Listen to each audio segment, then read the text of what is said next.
Assalamualaikum warahmatullahi wabarakatuh. Apa kabar? Semoga anak-anak pada kali ini dalam keadaan sehat walafiat, sehingga dapat belajar dengan penuh semangat. Anak-anakku, bertemu lagi kita dalam materi IPS kelas 7. Pada pertemuan kali ini kita akan belajar mengenai harga dan pasar. Baiklah anak-anak, sebelum kita mulai pembelajaran, mari kita berdoa terlebih dahulu menurut agama dan kepercayaan kita. Semoga ilmu yang kita dapatkan hari ini bermanfaat. Berdoa mulai.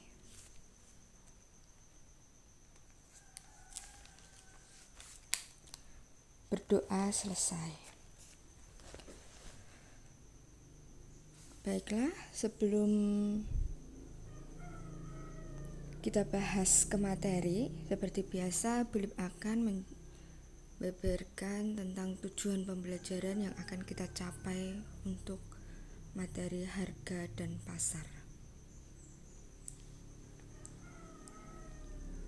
Adapun tujuan pembelajaran di materi harga dan pasar, yang pertama yaitu memahami hakikat harga, yang kedua memahami proses terbentuknya harga dan pasar, yang ketiga memahami harga keseimbangan, yang keempat mengidentifikasi hakikat pasar, dan yang kelima menganalisis jenis-jenis pasar.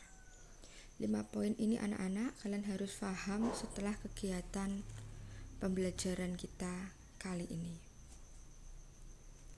Baik, kita bahas untuk materi yang pertama.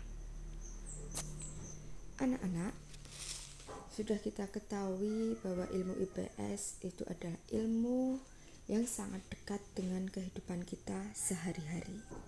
Begitu pula dengan materi harga dan pasar.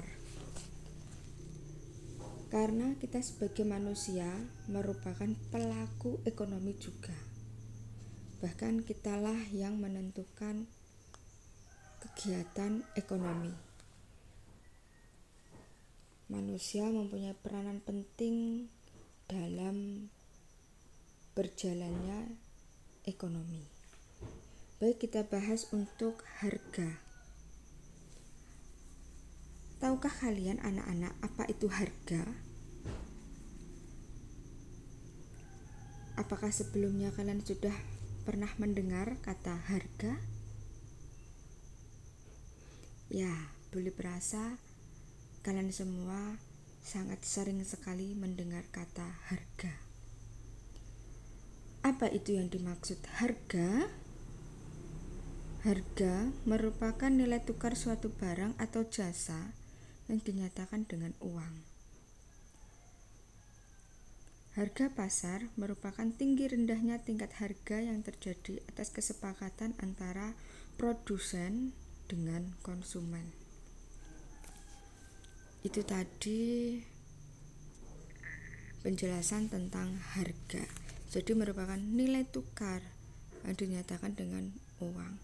Kalau di Indonesia itu menggunakan mata uang rupiah dalam transaksi kita sehari-hari, biasanya tiap barang atau jasa akan diberi harga dengan satuan rupiah.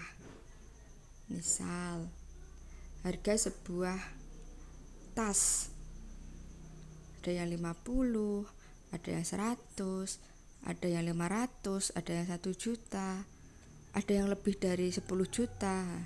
Itu semua merupakan suatu nilai dari barang. Itu anak-anak ya untuk harga.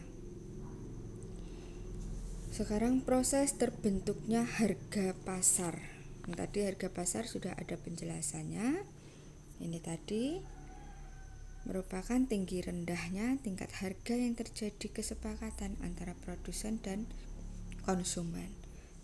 Jadi adanya harga kesepakatan.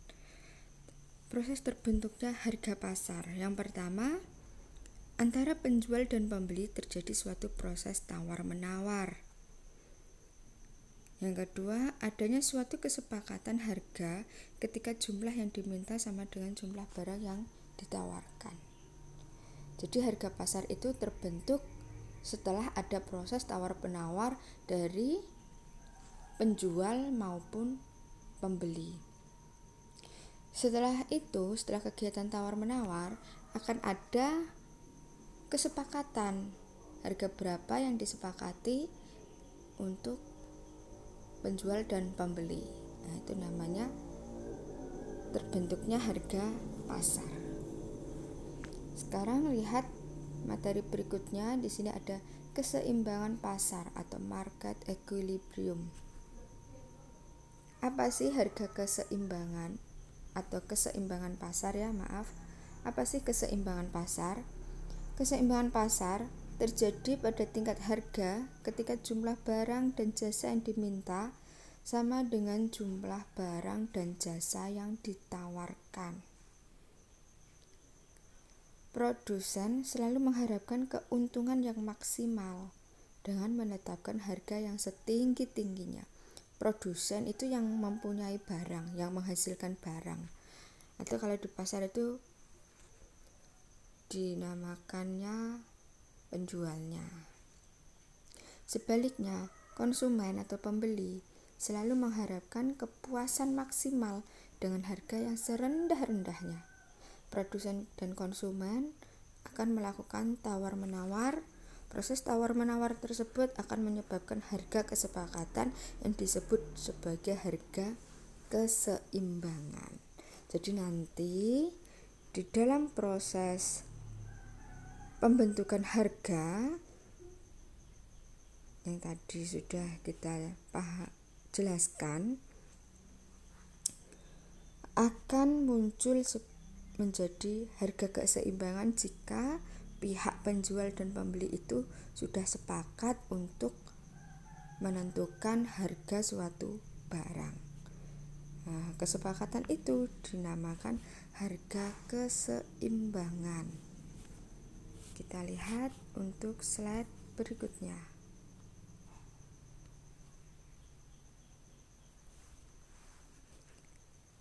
Di sini ada harga keseimbangan.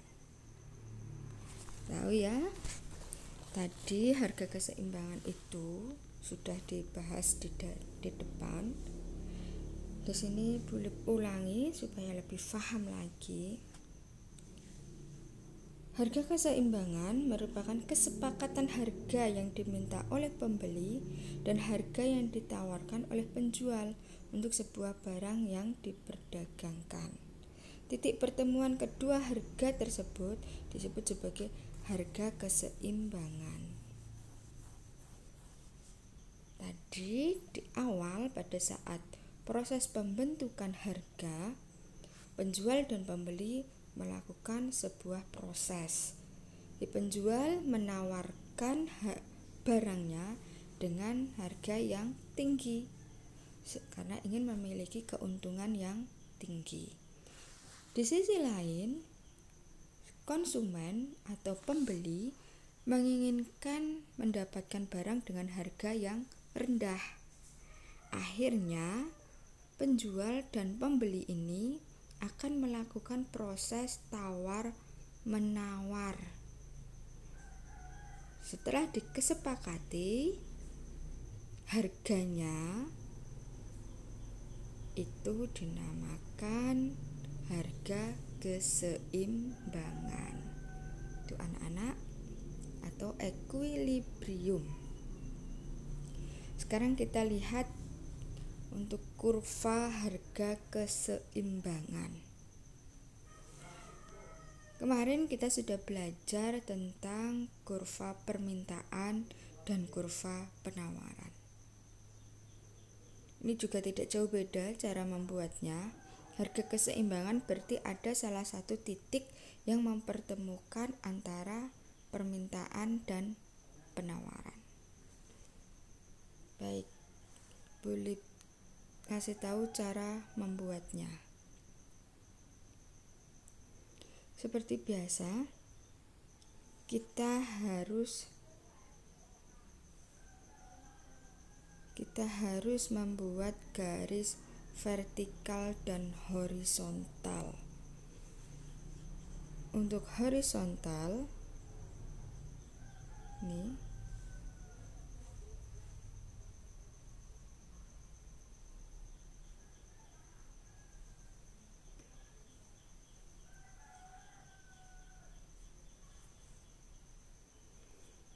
ya, boleh ulangi. Untuk garis horizontal yang di bagian bawah ini disebut dengan garis chi. Boleh berkecil saja.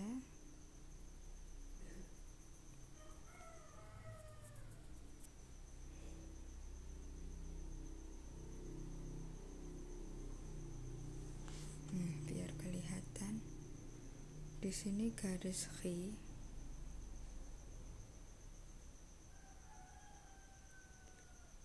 yang garis bagian bawah ini. Ini ada 0, ada 10, ada 20, ada 30, ada 40, ada 50, ada 60, ada 70, 80, 90, dan 100. Ini garis chi. Kemudian kita buat garis vertikalnya. Ini adalah garis P. Ada 1000, ada 2000, ada 3000, ada 4000. Kita buat rentang yang sama. Kemudian kita buat kurva yang penawaran dulu. Penawaran itu kita cari yang di sini nggak ada, nggak boleh tuliskan.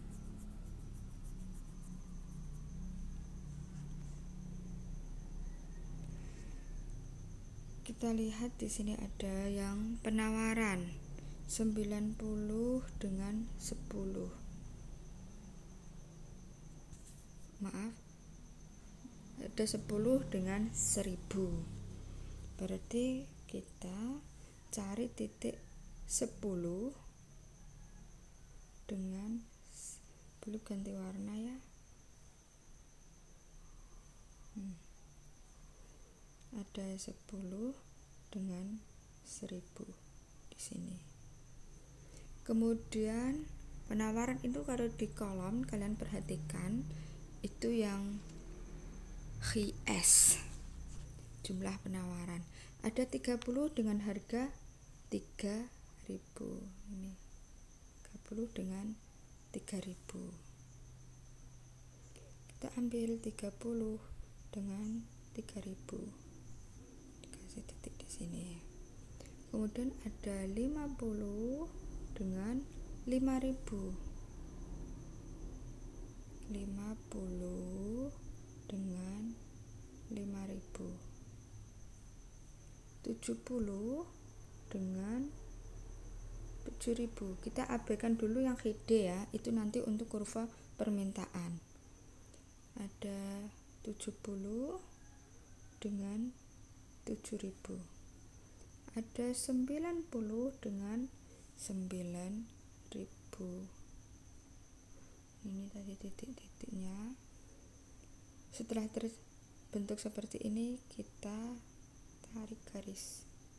Ini namanya S. Ini namanya S ya, atau supply, penawaran. Sekarang kita ke, ini boleh hapus dulu. Kurva penawarannya sudah jadi. Kalau di harga keseimbangan anak-anak, kurva permintaan dan penawaran dibuat jadi satu karena kita ingin tahu titik ketemunya ada di berapa. Sekarang kita lanjut di pakai warna yang berbeda. Di permintaan, kita perhatikan permintaan ini. Ini harganya.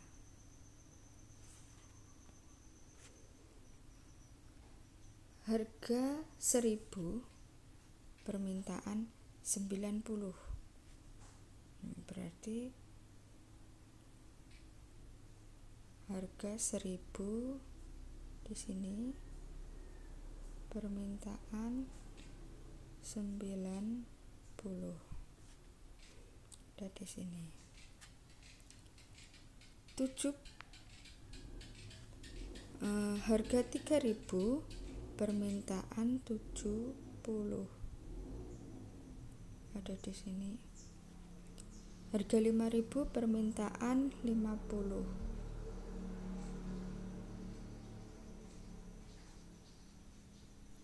Ada di sini.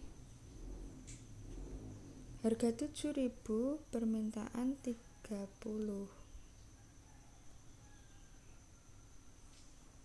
Harga 9.000, permintaan 10. Kemudian kita tarik garis. Warna ungu ini tadi supply, warna merah ini adalah demand atau penawaran. Ini merupakan kurva yang S, ini kurva permintaan, yang D kurva yang S ini kurva penawaran, yang D kurva permintaan. Ketemu tidak anak-anak titiknya? Ketemu di sini ya. Hanya saja Bulip mungkin tidak rapi. Ada di jumlah 50 dengan harga 5.000. Ini namanya harga keseimbangan atau equilibrium. Sudah paham? Kita buatnya itu dalam satu kurva jika harga keseimbangan. Kita buat satu-satu dulu, membuat kurva permintaan tetapi dalam grafik yang sama. Kalau permintaan berarti ini dengan harga. Kalau penawaran berarti ini dengan harga. Harganya ini satu, tapi permintaan sendiri, penawaran sendiri. Bagaimana anak-anak? Sudah paham? Sudah mengerti? Baik. Kita lanjut ya ke materi pasar.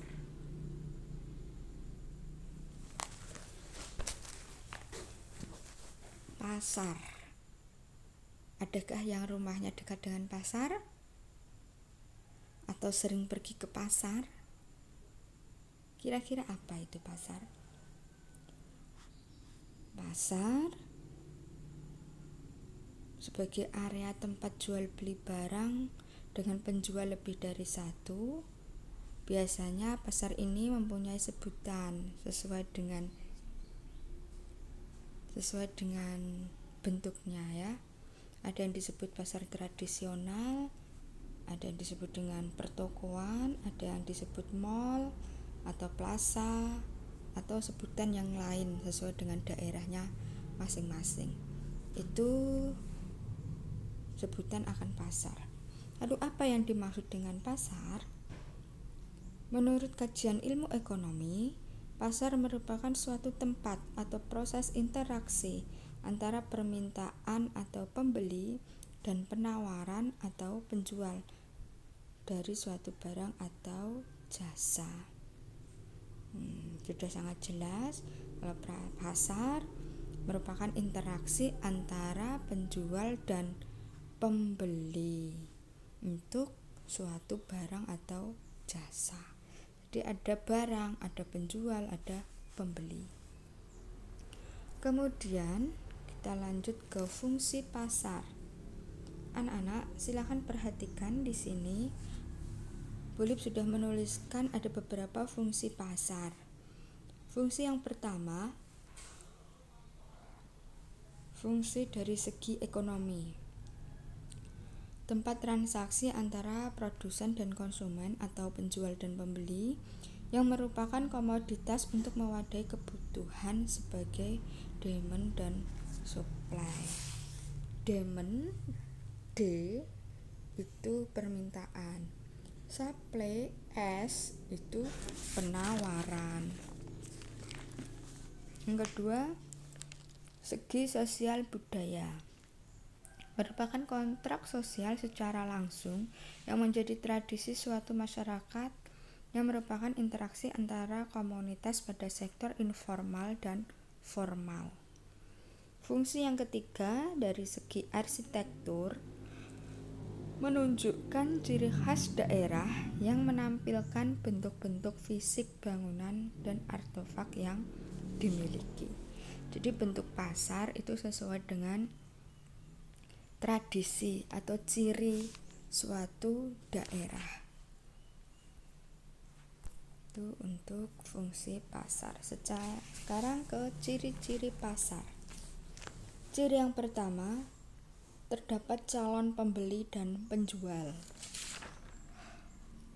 Sudah pasti jika nggak ada pembeli atau penjual maka tidak akan ada pasar, atau hanya pembeli saja tapi nggak ada yang jualan juga tidak akan ada pasar. Jadi harus ada pembeli dan penjual. Yang kedua, terdapat jasa ataupun barang yang akan diperjualbelikan. Ada barangnya, ada jasanya yang akan diperjualbelikan. Tidak hanya ada orangnya saja, ada pembeli, ada penjual, tetapi tidak ada barang atau tidak ada jasa. Nah, nanti apa yang diperjualbelikan, iya kan? Yang ketiga, terdapat proses permintaan serta penawaran oleh kedua belah pihak. Yang keempat, terdapat interaksi di antara pembeli dan penjual, baik itu secara langsung maupun tidak langsung. Itu tadi ciri-ciri pasar. Sekarang jenis-jenis pasar.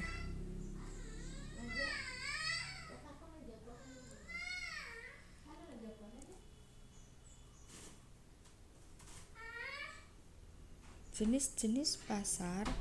Pasar menurut bentuk kegiatan. Dalam pasar ini dibedakan menjadi dua. Pasar menurut bentuk kegiatan. Dalam pasar dibedakan menjadi dua.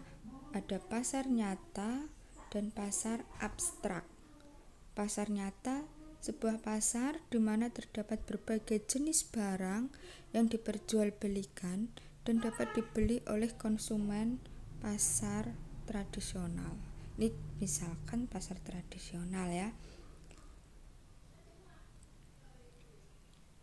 Pasar abstrak, sebuah pasar di mana terdapat perdagangan yang tidak perlu menawar berbagai jenis barang yang dijual. Misalkan pasar online dan pasar modal. Itu tadi jenis-jenis pasar. Sekarang ke jenis pasar yang berikutnya, yang kedua, pasar menurut transaksi. Pasar ini dibedakan menjadi dua, ada pasar tradisional dan pasar modern. Pasar tradisional, para pembeli dan penjual dapat saling tawar-menawar secara langsung. Berbagai jenis barang diperjualbelikan. Contohnya barang kebutuhan pokok sehari-hari. Pasar modern, terdapat berbagai macam barang yang diperjualbelikan dengan harga yang sudah pas dengan layanan tersendiri. Sekarang lanjut ke pasar menurut jenis barangnya. Ada pasar homogen dan ada pasar heterogen.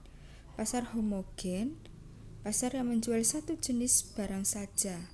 Contohnya pasar burung, jadi yang dijual itu hanya burung-burung.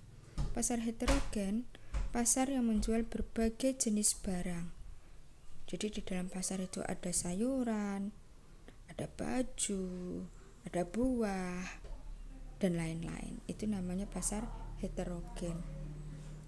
Jenis-jenis pasar yang keempat, ada pasar menurut waktu. Pasar menurut waktu itu ada pasar harian, pasar mingguan, pasar bulanan, pasar tahunan, dan pasar temporer. Pasar mingguan misalkan hanya terjadi pada hari Senin saja, atau Rabu saja, atau Kamis saja, berarti seminggu sekali. Ada pasar bulanan, setiap 1 bulan sekali. Ada pasar tahunan. Tahunan itu biasanya ada expo seperti itu ya, itu namanya pasar tahunan atau pekan raya, jadi hanya 1 tahun sekali. Pasar temporer ini diselenggarakan pada waktu tertentu saja yang terjadi secara tidak rutin, misalkan bazar Ramadan atau bazar-bazar yang lain. Itu anak-anak untuk jenis-jenis pasar. Terima kasih untuk pertemuan kali ini. Semoga kalian paham dengan materi harga dan pasar. Tetap semangat, IPS tetap asyik meskipun belajar dari rumah. Wassalamualaikum warahmatullahi wabarakatuh.